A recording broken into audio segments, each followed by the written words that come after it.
Hey, what's up guys? Welcome back to another video and another episode of this series. This would be episode 4 and we are going to be working with a beautiful, beautiful stone here today. So let me quickly give you some context to this series. We are working through, grit by grit, as many stones as I can get in front of you. We are sharpening this custom of mine. This was the first kitchen knife I ever made. It's an 01 carbon steel. And we first reprofiled it on a 240 grit Sigma Power Select 2. Then we went over to a Kuramaku Blue Black by Shapton, which is a 320 grit stone. Then we took it to a 400 grit Nanawa, which hopefully you've already watched. If not, go out and check out those grits. We compared those three. Today we're going to be stepping right up to the 1000 mesh, which I believe is a little bit higher than a 1000 grit Shapton glass stone. So we're going to give you as much detail, as much user experience as we can with this stone. We're going to take a look under the microscope at what kind of results we can get from this stone. So this is the Shapton glass stone 1000. What you have is an actual plate of glass. You can, if I hit it just right there, you can see the clear through there, but it has sort of a chalky finish. So it's not that slick glass finish, it's kind of like a bead blasted surface there. Beneath that, printed on the back side of the stone, which is glued to the plate, so this is your sharpening stone here, is this writing. So 14.7 microns, 1000 mesh. I guess this is kind of like the serial number for this model of stone, the Shapton brand here, and nothing on the front side, okay? So yeah, as you can see, it's not a real thick stone, but it is a ceramic and it is very, very hard. You can hear it's a little more dense sounding than, say, the Shapton Kuramaku. This sounds a little more of a thud. But these Shapton glass are very fast cutting stones. You hear that?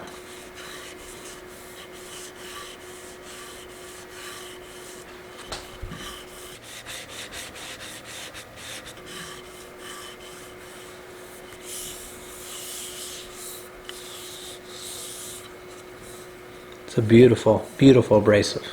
Note if you hear that extra humming in the background, that is an oven because I actually have a whole batch of knives in heat treat right now. So hope that doesn't bother the video.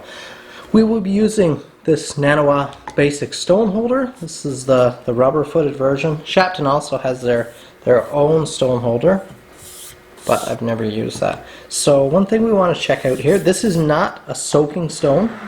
Let's check out how thirsty the stone is, if at all. Okay, so let's just get a bit of water on here.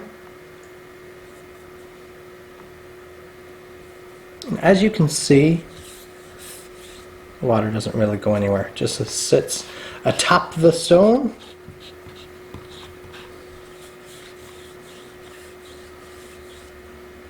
Just doesn't drink water. So this is not a soaking stone, it's what you'd call splash and go. Throw a little bit of water on it, you can immediately start sharpening. This 1000 is a beautiful place for, really for all sharpening. If you can manage to keep your knife without nicks and chips and rolls and things like that, you are able to use one stone like this. This is a fast cutting stone, so it even will take out very mild nicks and chips quickly, but you can just always just bring it back with this one stone. And for some reason, I know it's just a good quality stone and just the type of abrasive, it's a very user friendly stone. I would have a hard time, it seems, not getting a viciously sharp edge on just this stone. It always leaves such an incredible bite. So we're going to start right now. Just take a listen how it sounds. You know, if you've watched the other videos so far in the series, you know how the other ones sound. Now we're starting to get into a little closer to a honing range, so have a listen to this.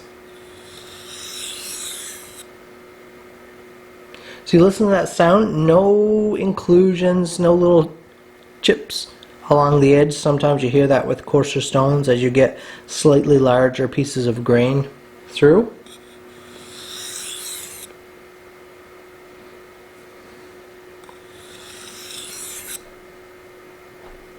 Isn't that nice? Getting a few pecks, a few woolies on top of my stone there now.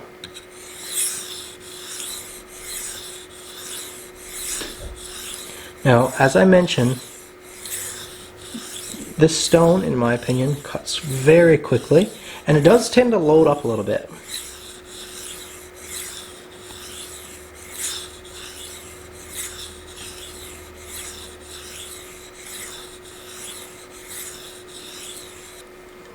Just look at the work that that's putting in already. Just really, really nice.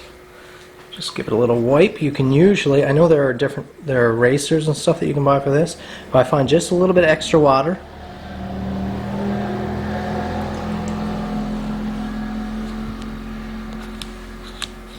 So let me give that a rinse. We have a little more particle on there than I'd like. There we go.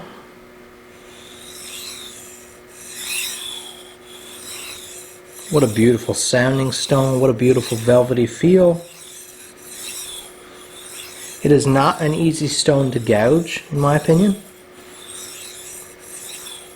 It's not easy to be scoring the surface, putting little gouges in your surface.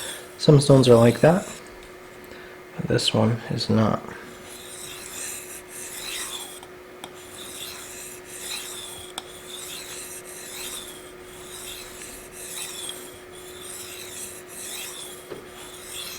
Isn't that a beautiful sound?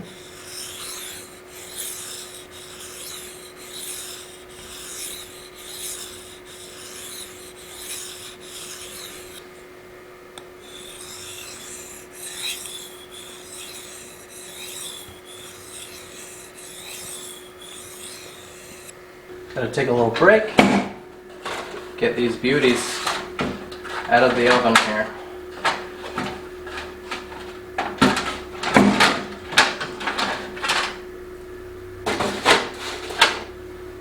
Now I'm just going to give a few more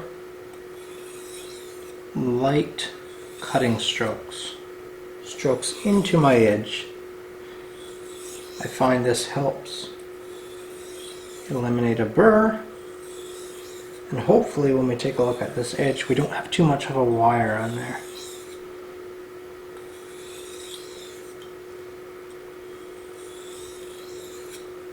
It'll be interesting to look at the results of this one compared to the 400. So remember, for 1000, this is still quite a performer, still quite aggressive.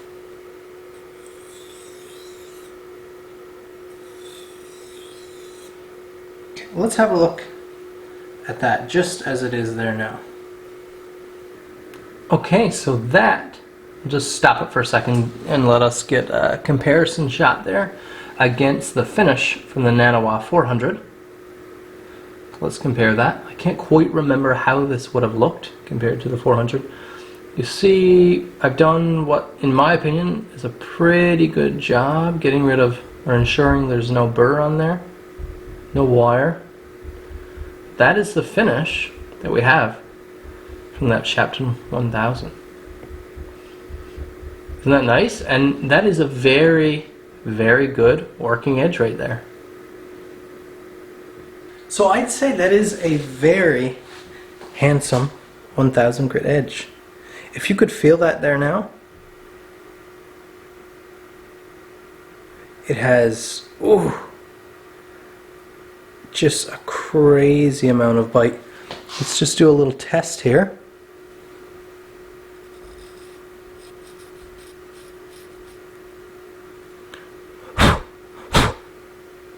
So you can see that it is clipping hairs now. No problem with a 1000 grit. A very carefully constructed 1000 grit edge. And a good heat treat on this knife, if I can add. But that is the finish. Just to give you a real world look there.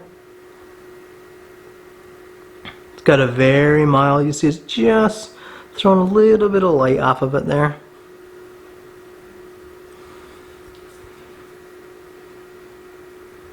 Just to continue, a little paper test to see how it compares.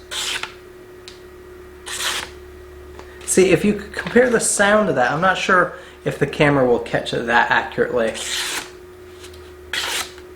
But the amount of drag, if you can feel the vibration in the knife, the amount of texture on the edge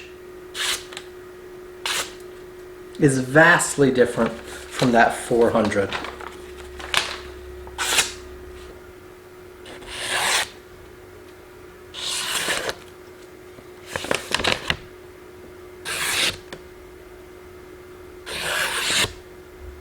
And so that is the performance you can expect from a really high quality 1000 like that. And that was, again, directly off what you saw from that 400. So that is a little bit of a step there, but when you have a fast cutting, a good quality 1000 like that, you're going to get those results quickly.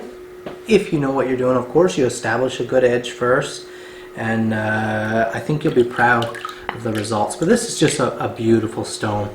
The splash and golds are really nice because they aren't nearly as messy. You don't need to be throwing water everywhere. It's a fast cutter.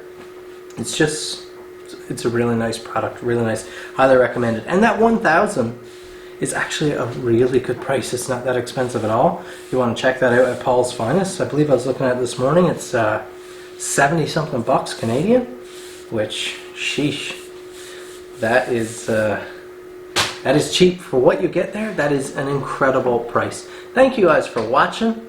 Make sure to go watch the other videos if you haven't. I hope you went and watched them before you watched this one.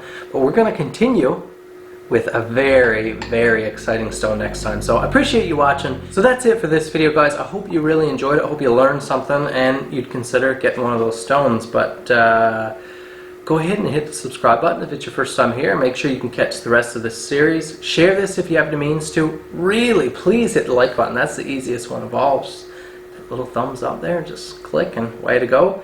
And leave me a comment down below. Let me know if there's a stone you'd like to check out. If there's something you want me to get to show on video here, and I'd love to do that. Thank you guys for watching. We'll see you in the next video.